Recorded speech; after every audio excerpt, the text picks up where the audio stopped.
કચ્છનું બોર્ડર વિસ્તારમાં surprise checking. ગુજરાતની જોડતી તમામ આંતરરાજ્ય બોર્ડર પર હાઈ એલર્ટ। શામળાજીની આંતરરાજ્ય બોર્ડર પર પોલીસનો મોટો કાફલો તૈનાત। જિલ્લા એલસીબી શામળાજી પોલીસની કડક વાહન તપાસ। 15 પોલીસ અધિકારીઓ સહિત 100 પોલીસ જવાનો દ્વારા સરપ્રાઇઝ ચેકિંગ। જિલ્લામાં આવેલ રાજસ્થાન અને ગુજરાતને જોડતી સરહદ ઉપરની ચેકપોસ્ટો ઉપર રૂટીન વાહન ચેકિંગ કરતા વધારાનું સરપ્રાઇઝ વાહન ચેકિંગ હાથ ધરવામાં આવેલું છે। જે અનુસંધાને કુલ જુદી જુદી 6 ચેકપોસ્ટો ઉપર આશરે 100થી વધારે પોલીસ જવાનો અને 15થી વધારે પોલીસ અધિકારીઓ દ્વારા સરપ્રાઇઝ વાહન ચેકિંગ હાથ ધરવામાં આવેલું છે। દિલ્હીમાં થયેલા કાર વિસ્ફોટ બાદ સમગ્ર દેશમાં હાઈ એલર્ટની સ્થિતિ છે। આ સંજોગોમાં જે રતનપુર બોર્ડર છે, શામળાજીની જે આંતરરાજ્ય બોર્ડર છે, ત્યાં પોલીસ દ્વારા મોટું સર્ચ ઓપરેશન હાથ ધરવામાં આવ્યું છે। ખાસ કરીને સરપ્રાઇઝ ચેકિંગ દ્વારા અરવલ્લી જિલ્લાની જે રાજસ્થાનને જોડતી 6 બોર્ડરો ઉપર 100થી વધુ પોલીસ કાફલો તૈનાત કરી દેવામાં આવ્યો છે। આપ જોઈ શકો છો જે પ્રકારે કે અરવલ્લી જિલ્લાનું જિલ્લા એલસીબી પોલીસ, એસઓજી, પેરાફ્લો તમામ જે તપાસ એજન્સીઓ છે એ તમામ દ્વારા અહીં તપાસ કરવામાં આવી રહી છે। ખાસ કરીને જે કાર છે, કારને ખાસ તપાસવામાં આવી રહી છે, કારણ કે જે પ્રકારનું જે આખું ટેરર રેકર્ડ સામે આવવાનું હતું કે જેમાં કારના આધારે વિસ્ફોટ થવાના હતા દેશભરમાં, તેનો ખુલ્લો પાડવામાં આવ્યો છે। અને આ પ્રકાર જોઈ શકો છો દ્રશ્યોમાં કે જે ઉચ્ચ અધિકારીઓ છે જિલ્લાના, તેઓ સ્થળ પર પહોંચ્યા છે। તેમની હાજરીમાં કાર ચેકિંગ કરવામાં આવી રહ્યું છે। સરપ્રાઇઝ જે ચેકિંગ મોડાસા શહેરમાં છેલ્લા 2 દિવસથી ચાલી રહ્યું છે, તેને સંલગ્ન અહીં બોર્ડર વિસ્તારમાં પણ સર્ચ ઓપરેશન ખાસ જોવા મળ્યું છે। ઉચ્ચ અધિકારી છે, આપ જોઈ શકો છો કે રાજસ્થાન તરફથી આવતા જે વાહનો છે તેની ખાસ કડક ચેકિંગ કરવામાં આવી રહ્યું છે, કારણ કે જે પ્રકારે જે વિસ્ફોટ થયો દિલ્હીમાં લાલ કિલ્લા પાસે, ત્યારબાદ જે ગુજરાતની તમામ જે બોર્ડરો છે ત્યાં હાઈ એલર્ટની સ્થિતિ છે। આ સંજોગોમાં પોલીસ કોઈપણ પ્રકારની ચૂક રાખવા માંગતી નથી, તે હાલ દેખવા મળી રહ્યું છે। હાર્દિક પટેલ, ન્યૂઝ 18 ગુજરાતી, અરવલ્લી। વાવ, થરાદ, દિયોદરમાં યુરિયા ખાતરની ઘટ। પૂરતા પ્રમાણમાં યુરિયા ખાતર ન મળતા ખેડૂતોની કતારો। એગ્રોની દુકાન પર માત્ર 30 ટન ખાતર આવતા હાલાકી। તમાકુ, ઘઉં, રાયડો સહિતના પાક માટે ખાતરની તાતી જરૂરિયાત। વહેલી સવારથી મોટી સંખ્યામાં ખેડૂતો કતારોમાં લાગવા મજબૂર। વાવેતર સમયે પૂરતા પ્રમાણમાં ખાતરની ખેડૂતો કરી રહ્યા છે માંગ।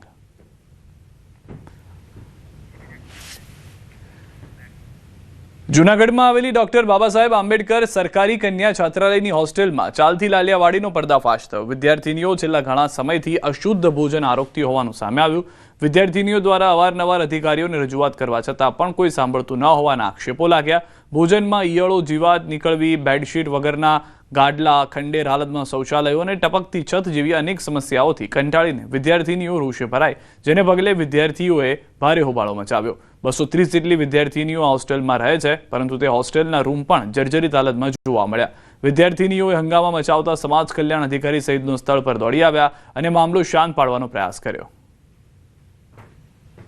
જૂનાગઢમાં અનુસૂચિત જાતિ સમાજની જે યુવતીઓ માટેની હોસ્ટેલ આવેલી છે, સરકારી હોસ્ટેલ, ને તેમાં આજે યુવતીઓ દ્વારા હોબાળો મચાવવામાં આવ્યો। તો જોઈ શકો છો સીધા દ્રશ્યો કે 200 જેટલી યુવતીઓ છે ત્યાં હોસ્ટેલમાં રહે છે અને તેમના દ્વારા વિવિધ જે મુદ્દાઓ છે તેને લઈને હોબાળો કરવામાં આવ્યો। ખાસ કરીને જે ભોજન છે તે ભોજન વ્યવસ્થિત ન અપાતા આજે યુવતીઓ છે એકત્રિત થઈ છે અને રોષે ભરાયેલી છે। યુવતીઓ સાથે જ વાત કરીશું। શું કહેશો બેન, તમારું નામ અને કેવી પરિસ્થિતિનો સામનો કરવો પડે? મારું નામ રાઠોડ મોનિકા અને હું આંબેડકર કન્યા છાત્રાલયમાં રહું છું। અમને 7મ 8મ પછી જમવાનું સારું નથી આપ્યું। એ બાબતે આજે અમે 230 છોકરીઓ આંદોલન કર્યું છે કે અમને કોન્ટ્રાક્ટર બદલાવો અને જમવાનું સારી ક્વોલિટી આપો, બરાબર। અમને એમાં પાણી, ઈયળ, જીવડા બધું જોવા મળ્યું છે। જે અમે રોજ જમીએ છીએ એના લીધે 10 થી 15 છોકરીઓની એવી હાલત થઈ છે કે જેને એડમિટ થવું પડ્યું છે, જેમાં હું ખુદ પોતે 3 વખત એડમિટ થયેલું છે। એ સિવાય આ હોસ્ટેલની તમે અંદરની હાલત જોવો, નથી અમને બેડ આપતા કે નથી ડેસ્ક કે કાંઈની, બાથરૂમમાંથી પાણી પડે છે અને ડેસ્ક પણ નથી। એવી આ કન્યા છાત્રાલયની હાલત છે જે આજે ન્યૂઝ આવ્યું એમાં અમે દેખાડ્યું છે બધું કે આવી હાલત છે। આપણી સાથે અન્ય જે અહીં રહેતી યુવતીઓ છે, બેન તમે ક્યાંથી અભ્યાસ કરવા અહીં આવો છો, કેવી સ્થિતિ છે અને રૂમની કેવી સ્થિતિ, કયા કયા મુદ્દાઓ છે તમારે અહીંયા? હું માણાવદર તાલુકાના ખડિયા ગામથી આવું છું। હું લગભગ 4 થી 5 વર્ષથી અહીંયા હોસ્ટેલમાં છું અને છે ને બધા રૂમમાંથી લગભગ અમુક જ રૂમ એવા છે કે એમાંથી પાણી નથી પડતું। 3-4 વર્ષથી પાણી પડે છે। પછી આ વખતે તો એ લોકોએ છે ને બેડિંગ પરની જે બેડશીટ, ચાદર એ કંઈ નથી આપ્યું, એમ કીધું છે કે અમને ગ્રાન્ટ નથી મળી। દર વર્ષે એ લોકો સરે અમને એમ કીધું કે તમને રિનોવેશનની ગ્રાન્ટ મળે છે, તો આ રૂમમાંથી જાય છે કે ગર્લ્સ હોસ્ટેલ છે તો સર સામાન રાખવાની ને બધી વ્યવસ્થા હોવી જોઈએ। અમે ક્યાંથી આવીએ? ખાલી 10 જોડી કપડા રાખવા માટે એક બેગ તો જોઈએ કે ન જોઈએ? તો એના માટે બી સુવિધા નથી। આ જાડી વોલ જોયો એમાં ક્યાંય રાખવાનું છે, ખાલી સુવાની જ એક વસ્તુ છે, બેડિંગ સિવાય કઈ છે જ નહીં. તો આ રીતે વિવિધ માંગણીઓને લઈને આજે જે યુવતીઓ છે તેમના દ્વારા હોબાળો મચાવવામાં આવ્યો હતો. બીજી તરફ હું રૂમના જે દ્રશ્યો બતાડવાના પ્રયાસ કરીશ કે જે યુવતીઓને સાથે રાખીને આપણે તેમના રૂમમાં જશું, કારણ કે યુવતીઓ છે તેમનો રૂમ છે એટલા માટે કે રૂમની સ્થિતિ શું છે. જો આ પહેલા જે દરવાજો છે આ તૂટી ગયો છે એટલે અહીંયા સાંધા મારવામાં આવ્યા છે. બીજી તરફ જે સામેની જે દિવાલ છે તે જોઈ શકો છો કે ભેજ આવે છે, છતાં પણ યુવતીઓ મજબૂરીના કારણે અહીં રહે છે. ખાસ કરીને આ અનેક જે માંગો છે અનેક વાર કરવામાં આવી, પરંતુ અત્યાર સુધી આ યુવતીઓની માંગ કોઈ સાંભળતું નથી. જ્યારે આજે હોબાળો કરવામાં આવ્યો છે, જોવાનું રહ્યું કે અધિકારીઓના પેટનું પાણી ક્યારે હલે છે અને ક્યારે આ યુવતીઓની માંગો સંતોષાય છે. અમાર બખાઈ, ન્યૂઝ 18 ગુજરાતી, જુનાગઢ. દીકરીઓની મારા જ સમાજની દીકરીઓની રજૂઆત મળતા હું અહીં કોન્ટ્રાક્ટર તરીકે આવેલો અને જે રજૂઆતો હતી રજૂઆત સાંભળી અને તાત્કાલિક ધોરણે એનું સોલ્યુશન કરી નાખ્યું છું. એનો જે જથ્થો બદલાવાનો પ્રશ્ન હતો તાત્કાલિક અત્યારે જથ્થો બદલાવેલો છે અને સાથે એની ભોજનની જે કાંઈ એની માંગણીઓ હતી એ અત્યારે માંગણીઓ પૂરી કરી તાત્કાલિક નવી રસોઈ બનાવી. દીકરીઓની બીજી જે રજૂઆતો છે, બીજી જે ફેસિલિટી છે એને રિલેટેડ એ દરેક જે ફેસિલિટી છે એના લિસ્ટ આઉટ અમે કરીશું. દીકરીઓના પ્રશ્નો જે છે એ અમે લઈને એનું સોલ્યુશન આપણે તાત્કાલિક કરીશું. ડોક્ટર બાબા સાહેબ આંબેડકર સરકારી કન્યા છાત્રાલયની હોસ્ટેલમાં હોબાળા મામલે કલેક્ટરે હોસ્ટેલની મુલાકાત લઈ વિદ્યાર્થીનીઓ સાથે વાતચીત કરી. જમવાનું સારું ન બનતું હોવાની ફરિયાદને લઈને કોન્ટ્રાક્ટરને નોટિસ આપવામાં આવશે. એમાં અમે જેના કોન્ટ્રાક્ટર છે એને નોટિસ આપી અને એની સામે કાર્યવાહી કરવાનો નિર્ણય કર્યો છે. ઉપરાંત જે વોર્ડન બેન છે જેને પણ જવાબદારી છે બધી વસ્તુ ચેક કરવી, ક્વોલિટી જાળવવી, એમને પણ નોટિસ આપી અને એની સ્પષ્ટતા માગીને કાર્યવાહી કરવાનું નક્કી કર્યું છે. સાથે સાથે અત્યારે આ હોસ્ટેલની જે મુલાકાત લીધી અને જે દીકરીઓ છે એમની સાથે વાતચીત કરી તો નક્કી એવું કર્યું છે કે જ્યારે પણ સીધો સામાન હોસ્ટેલમાં આવે જે જમવાનું બનાવવા માટે વપરાય તો એના માટે એક દીકરીઓમાંથી જે કમિટી બનાવશું કે જ્યારે આ સામાન આવે ત્યારે ચેક કરશે અને રિપોર્ટ આપશે.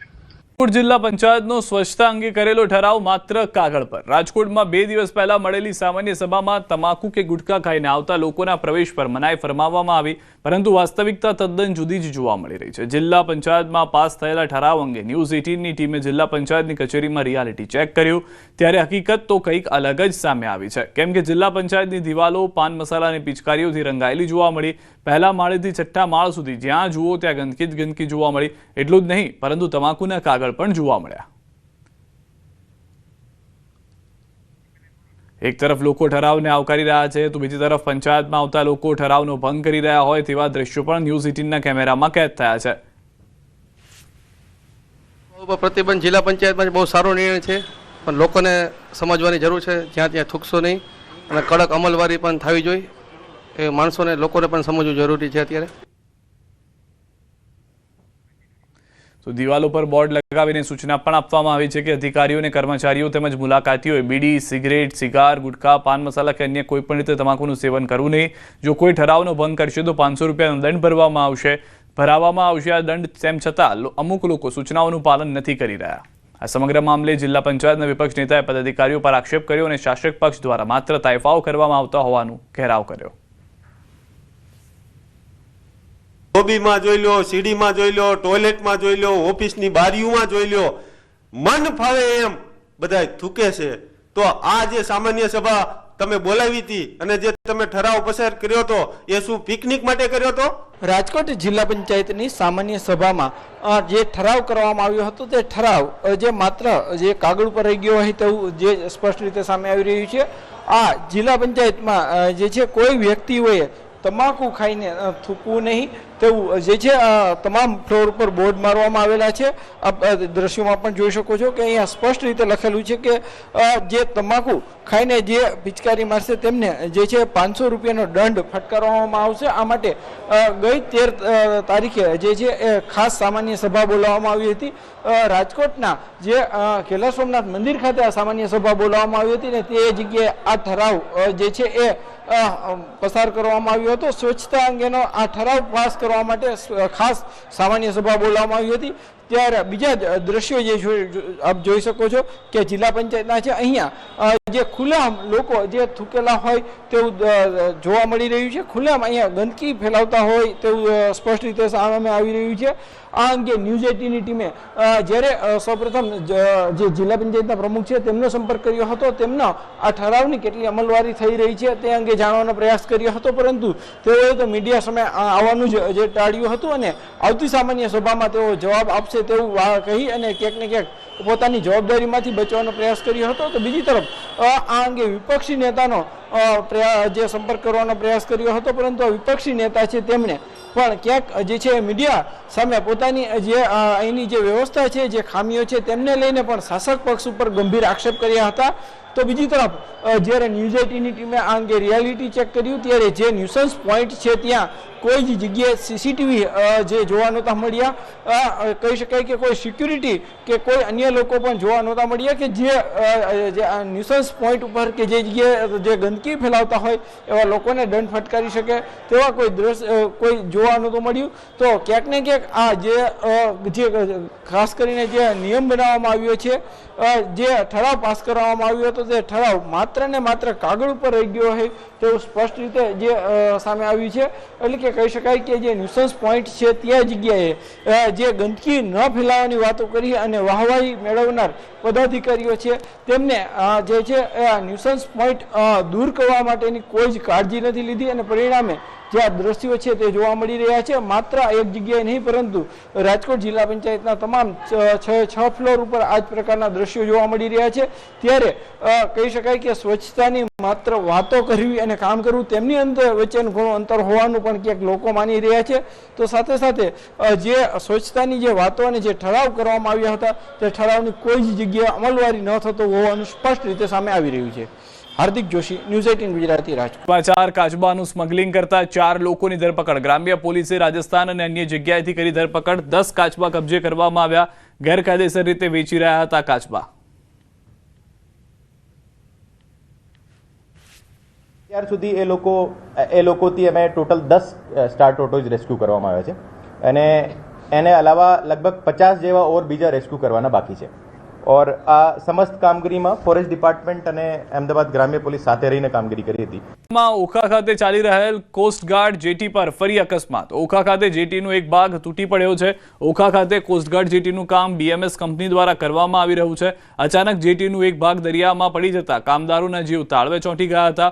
ઓખા નેવી અને ઓખા મરીન પોલીસ દ્વારા તાત્કાલિક રેસ્ક્યુ કરી લોકોને બહાર કાઢી લેવામાં આવ્યા. પ્રાથમિક માહિતી મુજબ 3 કામદારોને બચાવી લેવાયા છે અને સારવાર અર્થે મીઠાપુર હોસ્પિટલ ખાતે ખસેડવામાં આવ્યા. અગાઉ પણ આ જ જેટી પર ક્રેન તૂટી પડતા 2 કામદારોના મૃત્યુ નિપજ્યા હતા. 18 શંકાસ્પદો પર એજન્સીઓની નજર છે. છેલ્લા 3-4 વર્ષમાં ઉત્તર પ્રદેશની જેલમાંથી મુક્ત થયેલા શંકાસ્પદ આતંકવાદીઓના કોલ ડિટેલ્સ, બેંક વ્યવહાર અને ઇન્ટરનેટ મીડિયા પ્રવૃત્તિની તપાસ કરી રહી છે. લખનૌના ખંડારી બજાર વિસ્તારમાં શાહીનના જોડાણ બાદ એજન્સીઓ આસપાસના વિસ્તારો પર પણ નજર રાખી રહી છે. આતંકવાદ સાથે જોડાયેલા હોવાનું ઓળખાતા લોકોની સંપૂર્ણ વિગતોની તપાસ કરવામાં આવી રહી છે. લખનૌ પોલીસે આતંકવાદીઓ અને તેમના નજીકના સહયોગીઓ પર ATS અને ગુપ્તચર એજન્સીઓ પાસેથી વિગતવાર અહેવાલો પણ માંગ્યા છે. લખનૌ પોલીસે શંકાસ્પદોની તપાસ માટે અલગ અલગ ટીમો પણ બનાવી છે. વેસુ દારૂ મહેફિલ કેસમાં મોટો ઘટસ્ફોટ. નશાની હાલતમાં પોલીસ સાથે ઝપાઝપી કેસમાં ઘટસ્ફોટ. શાહ પરિવારના 3 નશામાં હોવાનો ખુલાસો. ગાંધીનગર FSL રિપોર્ટમાં ભાંડો ફૂટ્યો. નવી સિવિલ હોસ્પિટલનો પ્રાથમિક રિપોર્ટ ખોટો સાબિત. રિપોર્ટમાં સમીર શાહને જ નશામાં ગણાવ્યો હતો. 3નો FSL રિપોર્ટ કરાતા 3 નશાની હાલતમાં જ હોવાનું સામે આવ્યું છે. પત્નીના બ્લડમાં સૌથી વધુ આલ્કોહોલની માત્રા નોંધાઈ છે. અલથાણ પોલીસ હોટલ પર પહોંચી ત્યારે જૈનમ દારૂ પીધેલી હાલતમાં મળી આવ્યો. જૈનમ અને હિત્તલ શાહે પોલીસ સાથે કરી હતી ઝપાઝપી. સમીર અને હિત્તલ શાહ પાસે લીકર પરમિટ હોવાનું જણાવાયું હતું. અલથાણ પોલીસ પરમિટ અને CCTV ફૂટેજની કરી રહી છે તપાસ. તો સૌથી મોટા સમાચાર કે જેમાં નબીરાએ જ્યારે દાદાગીરી કરી હતી, પરિવાર વચ્ચે પડ્યો હતો. આખો પરિવાર પીધેલો હાલમાં ઝડપાયો હોવાની જાણકારી છે. વધુ માહિતી ન્યૂઝ 18 સંવાદદાતા કીર્તેશ પાસેથી મેળવીશું. જી કીર્તેશ. બિલકુલ, દિવાળીના સમયે સુરતના અલથાણ પોલીસ સ્ટેશનમાં જે પ્રકારે દારૂની મહેફિલ પકડાઈ હતી, ખાસ કરીને જે પરિવાર છે તે જૈન સમાજ સાથે જોડાયેલો હતો અને તમામ લોકો દારૂ પીધેલા હતા અને પોલીસ સાથે ઝપાઝપી બી થઈ હતી. અલથાણ પોલીસે જ્યારે હોટલ પર રેડ કરી ત્યારે જૈનમ અને હેતલ સાહેબ પોલીસ સાથે કરી હતી ઝપાઝપી, જેને લઈને પોલીસે ગુનો દાખલ કર્યો હતો. તેમના મેડિકલ રિપોર્ટ માટે કહી શકાય ગાંધીનગર એફએસએલમાં રિપોર્ટ મોકલવામાં આવ્યો હતો. તેમાં પરિવારના તમામ લોકો પીધેલા હોય તેવા પુરાવા સાથેનો રિપોર્ટ આવ્યો છે. ખાસ કરીને પરિવારની પત્ની હેતલ શાહ સૌથી વધારે દારૂ પીધેલો હોવાનું વિગતો સામે આવી છે. સમીર અને હેતલ શાહ પાસે લીકર પરમિટ હોવાનું પોલીસની તપાસમાં સામે આવ્યું હતું. હવે પોલીસે સીસીટીવીના આધારે તપાસ શરૂ કરી છે. ત્યારે આ પરિવારનો દીકરો જૈનમ શાહ છે કે જે ગાડીમાંથી ઉતરી પોલીસ સાથે માથાકૂટ કરી હતી. પોલીસે તેને જવા દીધો હતો, પણ 2 દિવસ બાદ પોલીસ સાથે એસોલ્ટના ગુનામાં તેની ધરપકડ થઈ હતી. અને હવે 3 લોકો જ્યારે દારૂ પીધેલાનો રિપોર્ટ સામે આવ્યો છે ત્યારે જોવાનું રહ્યું કે પોલીસ દ્વારા કયા પ્રકારની નક્કર કાર્યવાહી આ પરિવાર સામે કરવામાં આવી છે. આભાર સમગ્ર માહિતી બદલ. સુરતથી સમાચાર. આરએફઓ સોનલ સોલંકી ફાયરિંગ કેસમાં કાર્યવાહી. સોનલના પતિએ જ હત્યાનું ષડયંત્ર ઘડ્યું. નિકુંજે મિત્ર સાથે મળી હત્યાનો પ્લાન ઘડ્યો. પત્ની પર ફાયરિંગ કરવા માટે આપી સોપારી. કૌટુંબિક વિવાદને લઈને હત્યાનો ઘડાયો પ્લાન. મિત્રએ સોનલની કાર રોકાવી કર્યું હતું ફાયરિંગ. આરોપીઓ પકડવા પોલીસ 1000થી વધુ સીસીટીવી ચેક કર્યા. કોર્ટમાં આરોપીઓના 14 દિવસના રિમાન્ડની માંગ કરવામાં આવશે. સોનલબેન સોલંકીના જે પતિ છે નિકુંજ ગોસ્વામી, જે આરટીઓ ઇન્સ્પેક્ટર તરીકે સુરત સિટી ખાતે ફરજ બજાવે છે, તાત્કાલિક એના ઘરે ચેક કરવા માટે ટીમ મોકલેલી અને એ ઘર છોડી અને પલાયન થઈ ગયેલા હતા. એટલે શંકા વધુ મજબૂત થયેલી. ત્યારબાદ ઘણી બધી ટેકનિકલ બાબતો એવી મળી કે જેમાં ક્લિયર કટ પુરાવા મળતા હતા કે જેની અંદર નિકુંજ ગોસ્વામી આ ઘટનામાં ઇન્વોલ્વ છે.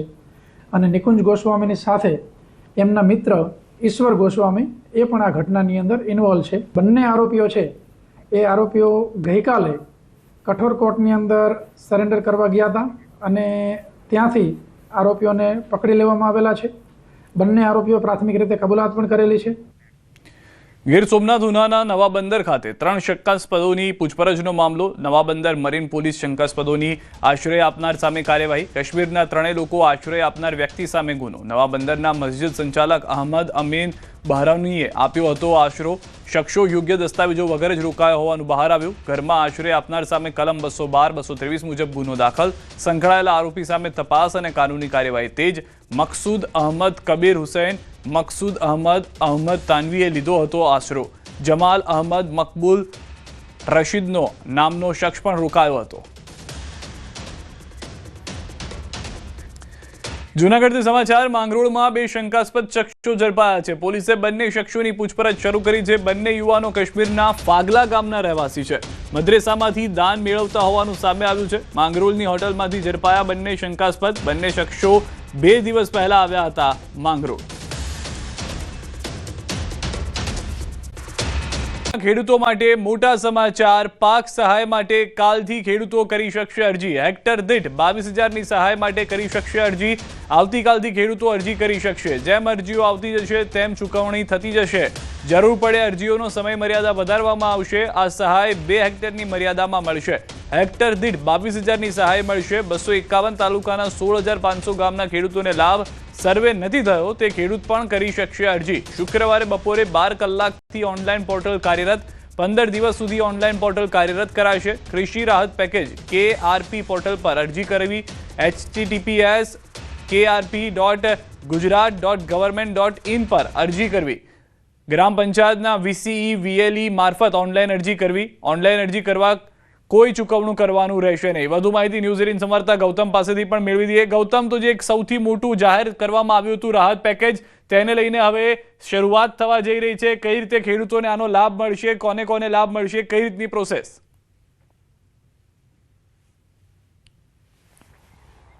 જી બિલકુલ, જે પ્રકારે કમોસમી વરસાદ થયો હતો, કમોસમી વરસાદ બાદ અનેક ખેડૂતો જે છે તેમનો પાક હાથમાં આવેલો હતો અને તે હાથમાં આવેલો પાક તારાજ થયો હતો. તેના કારણે ખેડૂતોને માઠી અસર જે છે તે વર્તાઈ હતી. પરંતુ ખેડૂતોને સહાય મળશે કે કેમ આ પ્રકારની એક અસમંજસતા હતી. પરંતુ તે વચ્ચે રાજ્ય સરકાર દ્વારા ઇનિશિયેટિવ લેવામાં આવ્યું છે અને રાજ્ય સરકારે ખેડૂત હિતલક્ષી નિર્ણય લેવામાં આવ્યો છે કે અત્યાર સુધીનું સૌથી મોટું રાહત પેકેજ રાજ્ય સરકાર દ્વારા જાહેર કર્યું છે. 10,000 કરોડનું જે રાહત પેકેજ જે છે તે જાહેર કર્યું છે. અને હવે આ ખેડૂતો જે છે તે જાહેરાત બાદ ક્યારે મળશે અને ક્યારે ભરપાઈ થશે આ પ્રકારની વાત સામે આવતી હતી, પરંતુ તે હવે આતુરતાનો અંત આવ્યો છે. એટલે કે આવતીકાલથી તમામ ખેડૂતો જે છે તે પોતે રજીસ્ટ્રેશન કરાવી અને પોતાની જે મર્યાદા જે છે તે અનુસંધાને તેઓ પોતે આ રાહત પેકેજ અનુસંધાને અરજી કરી શકશે. મહત્વનું એ છે કે ગ્રામ પંચાયતની અંદર જે વીસી તરીકેની કામગીરી કરી રહ્યા છે ત્યાં તમામ ખેડૂતો જે છે તે પોતાના રાહત પોર્ટલ ઉપરથી ખેડૂતો જે છે તે કૃષિ પેકેજ અંતર્ગત જે સહાય માટેની રાહત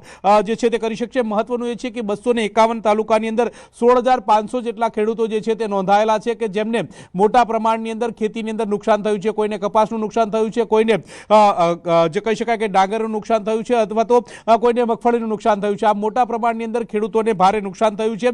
તારાજી સર્જાઈ છે ત્યારે હવે ખેડૂતો તેમની વારે આવી છે અને જે અંતર્ગતની વાત કરીએ તો આ સહાય અંતર્ગત 2 હેક્ટરની મર્યાદા જે છે તેમાં આવરી લેવામાં આવી છે. એટલે કે હેક્ટર દીઠ 22,000ની સહાય જે છે તે મળવાની છે, જેમાં 251 તાલુકાના 16,000થી પણ વધારે ખેડૂતો જે છે તે આવરી લેવા છે. મહત્વનું એ છે કે ખેડૂતો હવે કેવી રીતે અરજી કરશે ને ક્યાં અરજી કરશે તો તે અંતર્ગત આવતીકાલથી 15 દિવસ સુધી આ કૃષિ પોર્ટલ જે છે તે શરૂ થવાનું છે. અને જે અંતર્ગતની વાત કરીએ તો કૃષિ રાહત પેકેજ એટલે KRP પોર્ટલ ઉપરથી ખેડૂતો જે છે તે અરજી કરી શકશે. અરજી માટે કોઈ પણ પ્રકારની જે ચૂકવણી વિના ખેડૂતો જે છે તે અરજી કરી શકશે. મહત્વનું એ છે કે ખેડૂતોની અરજી બાદ ખેડૂતોને સીધા નાણાં જે છે તે પોતાના ખાતાની અંદર જમા થઈ જશે. એટલે આ પ્રકારની બાબતો જે છે તે સામે આવી રહી છે અને જે આવતીકાલથી 15 દિવસ સુધી શરૂઆત થવાની છે. એટલે કે ખેડૂતોને હવે સીધું રોકાણ જે છે જે ભરપાઈ જે છે તે ખેડૂતોને કરવા જઈ રહી છે અને તેનું સીધા નાણાં જે છે તે ખેડૂતોના ખાતામાં જમા થશે અને આવતીકાલથી તેની પ્રવિધિ શરૂઆત થશે. જી આભાર ગૌતમ સમગ્ર માહિતી બદલ. તો જે રીતે હાલમાં ગૌતમે જણાવ્યું છે હેક્ટર દીઠ 22,000ની સહાયની શરૂઆત થશે. જે જગ્યાએ સર્વે નથી થયો તે